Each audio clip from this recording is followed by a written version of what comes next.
मंचावर उपस्थित असलेले आपले पालकमंत्री जयकुमार गोरे आणि सर्वच उपस्थित व्यक्ती, आदरणीय व्यक्ती, सांगोला तालुक्याच्या राजकारणाची दिंडी जात असताना विठुरायाच्या नावाचे स्मरण होणार नाही असं होत नाही।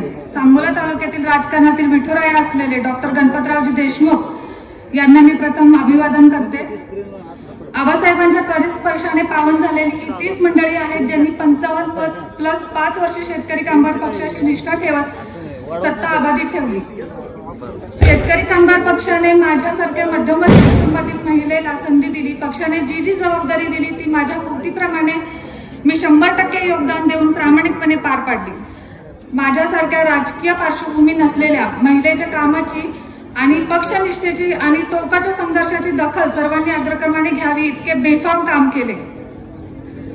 माझं सांगोला तालुक्यातील तसेच विशेष करून सांगोला शहरातील छत्रपती शिवाजी महाराजांवर प्रेम करणाऱ्या प्रत्येकाला एक सांगणं आहे, नुसत्या रस्त्यावरच्या लढाई करून चालत नाही, तर सभागृहात गेल्याशिवाय तिथे आपला प्रतिनिधी असल्याशिवाय आपल्याला काहीही करता येत नाही। याचं मूर्तिमंत उदाहरण म्हणजे शेजारी असलेल्या छत्रपती शिवाजी महाराजांचे स्मारक आहे।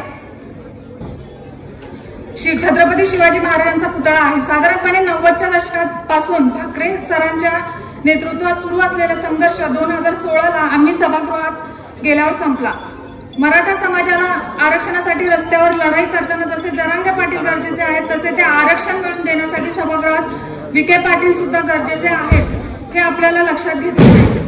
त्यामुळे आज सांगोला तालुक्यातील राजकारणात एक नवा अध्याय लिहिला जाणार असताना सांगोला तालुक्याला विकास मार्गावर चालताना नवे सोबती, नव्या कल्पना, नवी माणसे, नवा विचार सोबत घेऊन जाणे क्रमप्राप्त आहे आणि हीच काळाची गरज आहे। म्हणून आज मी आणि आमची सगळी टीम ज्या निष्ठेने शेतकरी कामगार पक्षासोबत काम करत होतो त्याच निष्ठेने येणाऱ्या काळात भारतीय जनता पक्षाचा विचार तालुक्यातील शेवटच्या घटकापर्यंत पोहोचवून भारतीय जनता पक्षाचा विचार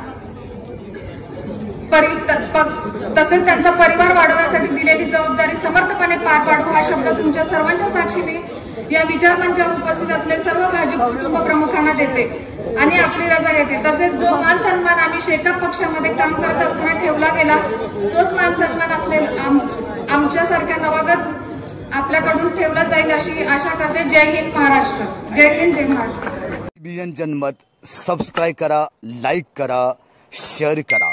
आपल्या हक्काचं आपलं न्यूज।